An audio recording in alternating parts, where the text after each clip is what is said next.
Olá, eu sou o Marcos Ramon e você está ouvindo Ficções.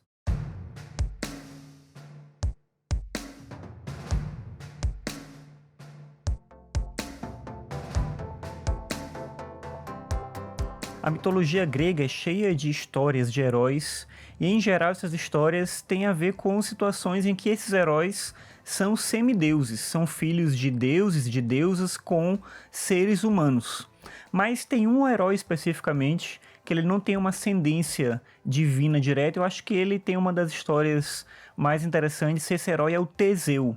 A história do Teseu começa quando o rei de Atenas, que se chamava Egeu, se percebe sem conseguir ter filhos. Um dia ele estava viajando para uma outra cidade chamada Trezena, onde ele ia encontrar o rei dessa cidade, que era amigo dele, e quando ele para num templo, ele recebe ali a informação de que, pelo oráculo, né, ele recebe a informação de que ele vai ter um filho de uma maneira que ele não espera. Ele acha aquilo estranho, ele já foi casado, não conseguiu ter filhos. Inclusive, o irmão dele, que se chama Palas, tem vários filhos e eles já fazem planos com essa possibilidade de um deles ser o próximo rei. Assim que o Egeu morrer, quem vai assumir o reinado de Atenas, né? Quem vai tomar conta de Atenas, eles já estão meio que certos de que isso vai ser assim. Inclusive, já ameaçaram ele várias vezes de que se ele aparecesse com um filho, como esposa, eles matariam esse filho e essa esposa. Então, apesar dele querer ter um filho, ele sabe dessa ameaça, ele tem receio do que poderia acontecer. Mas enfim, ele está indo para casa desse amigo dele, que é o rei de Trezena, e quando ele chega lá, ele conhece a filha do rei, o nome dela é Etra, ele se apaixona por ela, e nessa relação entre eles dois, de fato, ela engravida. Enquanto ele está lá, ele fica sabendo que ela está grávida, e ela vai dar à luz a um filho que vai se chamar Teseu, vai ser o filho dele.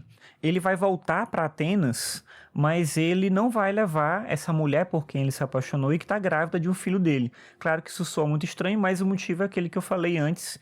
Ele tem receio do que poderia acontecer com ela e com essa criança. Então ele deixa embaixo de uma pedra uma espada e um par de sandálias e diz: olha, quando esse menino crescer e tiver condições de levantar essa pedra e tirar essa espada de lá e essas sandálias, você diz a ele que ele é meu filho, que ele deve me procurar em Atenas.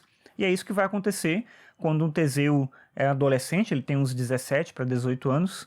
Ele fica sabendo que é filho do rei de Atenas, ele tenta levantar essa pedra, consegue tirar a pedra de lá, pega a espada, pega as sandálias e vai para Atenas. A ideia da sandália parece meio estranha, a espada faz mais sentido, a sandália parece meio estranho, mas parece dar a entender de que ele deveria fazer esse caminho até Atenas a pé.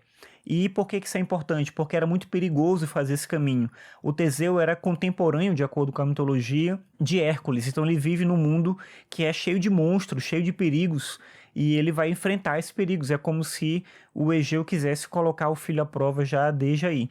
E aí de fato acontece, ele passa por vários desafios, claro que não tão grandiosos quanto os trabalhos de Hércules, afinal o Teseu não é um semideus, mas ainda assim ele enfrenta uma série de perigos. O mais conhecido é a história do Procusto, que era um ser terrível que tinha uma diversão que era matar as pessoas de uma maneira terrível. Ele tinha tipo uma hospedaria e quando passavam os viajantes, ele chamava esses viajantes, na verdade quase que obrigava esses viajantes a pararem ali e dormir nesse lugar. Só que ele tinha duas camas, uma cama pequena e uma cama grande. Quando a pessoa era muito pequena, ele esticava essa pessoa para fazer ela caber na cama grande, quebrava os ossos dela até ela ficar do tamanho da cama grande. Já quando a pessoa era grande, ele fazia essa pessoa caber na cama pequena, quebrando com o martelo que ele tinha os ossos dessa pessoa até ela ficar do tamanho da cama pequena. Essa era a diversão terrível ali do Procusto. Quando o Teseu vai passar por ali, ele já sabe da fama do Procusto, ele se aproveita do fato de que ele não é muito inteligente, consegue enganar ele, ele mesmo pega o martelo e ele faz o Procusto caber na cama pequena. Você já entende aí o que ele fez. E assim ele vai passando por todos os desafios até que ele chega em Atenas. E quando ele chega em Atenas, ele acaba se vendo numa situação em que ele não quer inicialmente falar logo que ele é o filho do rei de Atenas. Ele entra, na verdade, numa competição. A competição era domar um touro. Um touro terrível, um touro que ninguém conseguia domar. Inclusive, depois, um dos desafios do Hércules tem a ver com esse touro. E ele consegue. Quando ele consegue, isso chama a atenção de todo mundo, inclusive do rei, mas o rei não sabe que ele é o seu filho. Acontece que o Egeu era, nesse momento, casado com Medeia. Medeia é a mesma Medeia de uma outra história, que é a história do Jazão. Talvez eu conte ela aqui um outro dia, mas enfim, ela é uma pessoa terrível, capaz de fazer qualquer coisa pelo seu interesse. E ela acaba vendo e entendendo que o Teseu é filho do rei de Atenas. Então ela decide se livrar dele, ela não quer dividir a atenção do marido com esse filho que ela não sabe de onde está vindo. Então ela sugere ao Egeu de que o Teseu estava indo lá, na verdade, para roubar o trono, e ele se mostrou tão poderoso assim, vencendo aquele desafio do touro justamente por isso. E aí ela dá a ideia para o marido de dar um vinho envenenado para ele tomar e assim matar esse competidor que veio, sabe-se lá de onde.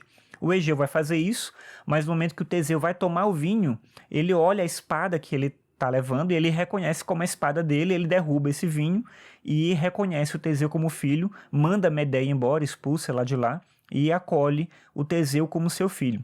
Acontece que nesse tempo a cidade de Atenas está passando por uma situação problemática por conta do rei Minos. Só um parêntese para poder contar essa história e entender como é que funciona essa história. Na verdade é o seguinte, qual era o problema de Atenas com o rei Minos? O rei Minos exigia todo ano que Atenas mandasse um grupo de rapazes, 7 rapazes, 7 moças, que iam ser lançados dentro do labirinto onde estava preso o Minotauro e iam servir de alimento para esse ser que era o Minotauro. Mas qual é a história do Minotauro? Aí, para contar a história do Minotauro, eu vou voltar um pouquinho antes, depois eu volto para esse ponto aqui da história em que eu estava. A história do Minotauro começa quando Zeus se apaixona por uma mulher chamada Europa. Europa era irmã de Cadmus, que era o rei, foi o rei e fundador da cidade de Tebas, que é uma das cidades mais importantes da mitologia grega, por vários motivos, talvez eu fale aqui depois num outro momento. Mas Zeus se apaixonou por essa mulher e para enfeitiçar ela, ele se transformou num touro branco. Ela estava na praia, ele aparece ali como um touro, né, transformado num touro. Ela se encanta com esse touro, sobe no touro e esse touro entra no mar e leva ela até uma ilha. E lá ele assume uma forma humana, Zeus então assume uma forma humana e eles têm 3 filhos, Minos, Sarpedon e Radamante. Interessa aqui pra gente o filho mais velho, que é Minos. Minos, ele recebe mais velho uma profecia que diz que ele vai ser o rei de Creta, justamente porque ele tem uma ascendência divina. Mas o problema é que as pessoas não confiam nessa informação, elas não sabem se ele de fato tem essa ascendência divina. Então, ele pede aos deuses que mandem uma prova de que ele de fato é filho de Zeus, e essa prova vem por meio do irmão de Zeus, que é Poseidon. Poseidon faz sair do mar um touro mágico, e esse touro teria que ser sacrificado em homenagem ao próprio Poseidon. Essa seria a prova de que Minos tinha o favor dos deuses e, de fato, as pessoas reconhecem isso e ele se torna rei de Creta. Só que Minos decide enganar Poseidon. Ele tem uma ideia que é guardar esse touro para ele. Ele não quer, é um touro mágico, enfim, né, que veio do mar, mandado pelo próprio Poseidon. Ele não quer ter que sacrificar esse touro. Então ele sacrifica um outro touro no lugar. Só que Poseidon não pode ser enganado e decide se vingar de Minos. Para se vingar de Minos, ele faz com que a esposa de Minos, que se chamava Pasífae, ele faz com que ela se apaixonasse loucamente pelo touro, aquele touro mágico que ele mandou lá do mar. Então Pasífae se apaixona pelo touro e ela quer, de todo jeito possível, ter uma relação com esse touro. Para realizar esse processo, ela conta com a ajuda do construtor da cidade, que se chama Dédalo.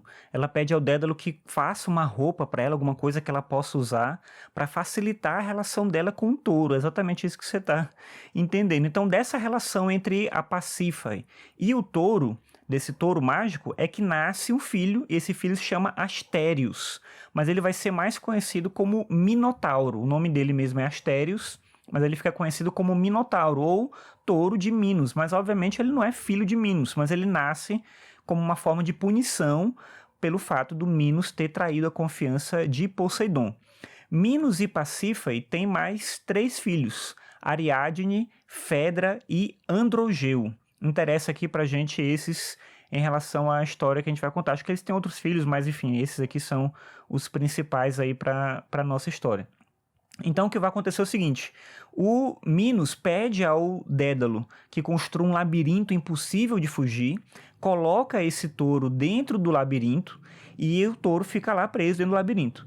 Acontece que o Androgeu vai participar, depois de algum tempo, de uma competição de Olimpíadas lá em Atenas. E nessa competição ele acaba morrendo de maneira acidental. Mas o Minos fica com raiva, ele não quer saber se foi acidental ou não. Ele coloca então essa punição para a cidade de Atenas. Todo ano vão ter que mandar 7 jovens, 7 rapazes e 7 moças que vão ser jogados no labirinto e vão ser o alimento do Minotauro ali durante aquele tempo. E essa é a situação em que a gente estava lá no começo, quando Teseu se mostra filho do Egeu e decide ajudar Atenas a se livrar desse monstro. Então ele decide ir. Eles faziam tipo um sorteio para ver quem ia ter que ser sacrificado, né? Ia até o labirinto Minotauro. O Teseu então pede para ir no lugar de alguém que foi sorteado. Obviamente essa pessoa cede seu lugar facilmente. E o Teseu então vai para lá, a contragosto do Egeu, que acabou de reencontrar o filho. Ele não quer de encontrar o filho, na verdade, né? Então ele não quer que o filho vá, mas Teseu vai para poder libertar a cidade. Quando ele chega lá, ele imagina que, pelo que ele já passou, talvez ele fosse capaz de derrotar o Minotauro. O grande problema que ele escuta falar é fugir do labirinto. Talvez ele conseguisse matar o Minotauro, mas tem relatos de que muitas pessoas não encontram o Minotauro dentro do labirinto, mas morrem de fome lá dentro, não conseguem escapar nunca. Acontece que quando esses rapazes e moças chegam lá em Creta, eles são apresentados para a família real. E a Ariadne, filha de Minos, se apaixona por Teseu. E ela diz para ele o seguinte: olha, se você me levar com você, quando você conseguir derrotar o Minotauro, eu te ensino como sair do labirinto. E o Teseu cede a essa possibilidade.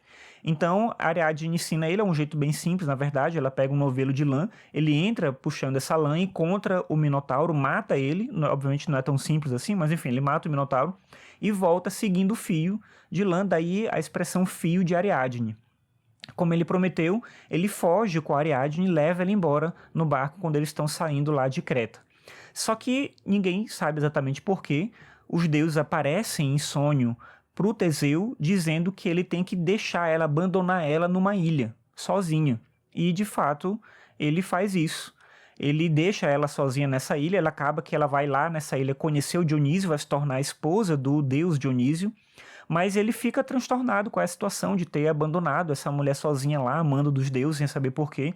E ele acaba fazendo uma coisa que ele não imaginava que ia acontecer. Quando ele foi para essa luta contra o Minotauro, ele prometeu ao pai que ia deixar uma vela branca. Sempre pessoas morriam, então as velas do barco voltavam velas pretas, em sinal de luto. Ele prometeu ao pai que ele vencendo o Minotauro, ele ia deixar pelo menos uma vela branca.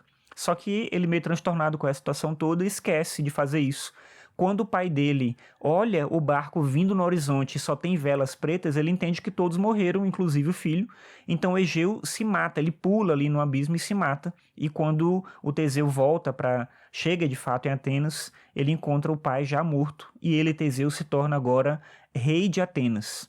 O Teseu passa por várias aventuras, né? Ele aparece em histórias do Hércules, por exemplo, ele aparece na história do Édipo, ele tem uma conexão ali com a história do Édipo, ele aparece em várias histórias narrativas diferentes, tem a ver também com a Guerra de Troia. Ele teria sido o primeiro a raptar Helena, que vai ser a Helena de Troia, mas os irmãos dela acabam levando ela de volta, ela não era casada ainda nesse momento. Enfim, ele tem conexão ali com várias outras histórias da mitologia grega, e numa das aventuras, quando ele está viajando junto com Hércules para encontrar as Amazonas, né, para o Hércules tentar pegar ali o cinturão da rainha das Amazonas, ele se apaixona por uma das Amazonas, que chama Antíope, e com ela ele tem um filho chamado Hipólito.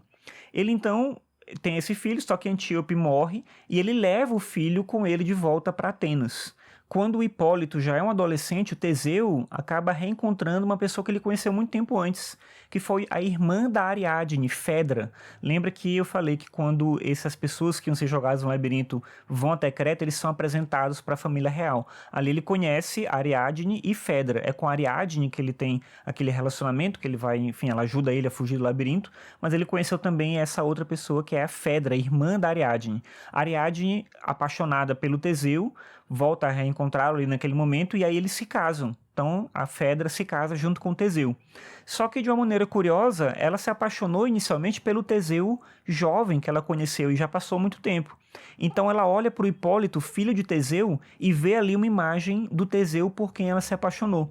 Ela então começa a tentar alguma coisa com o filho do Teseu, com Hipólito. Mas Hipólito é fiel ao seu pai, não vai trair o pai com a própria esposa dele e fica sempre dando negativos. A Fedra não quer nada com ela, ela começa a ficar com raiva dessas negativos e um dia ela simula uma situação. No momento em que o Teseu está por perto, ela finge que foi atacada pelo Hipólito, rasga a roupa, se machuca toda. O Teseu fica com raiva do filho, achando que ele de fato fez isso, e expulsa ele de casa. Nisso que ele é expulso de casa, ele acaba pedindo para que os deuses punissem o filho dele. O Hipólito está fugindo de casa, e nisso que ele está fugindo, Poseidon manda um touro sair do mar e cai na estrada em cima do Hipólito e mata ele. É uma obsessão por essa coisa do touro, mas enfim, e de um jeito muito estranho, obviamente, aqui, mas é assim que o Hipólito morre.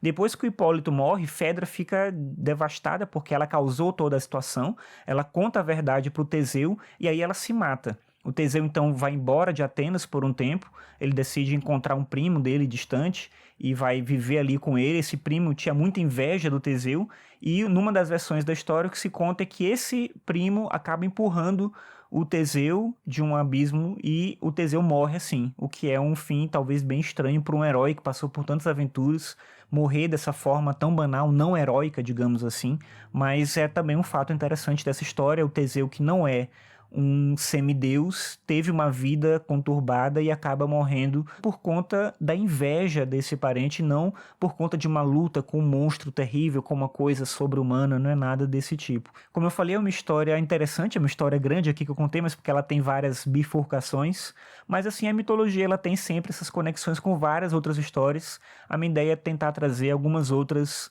para os próximos episódios. Espero que você tenha gostado. Qualquer coisa, deixa um comentário para mim para saber se você se interessa mais por essas histórias da mitologia.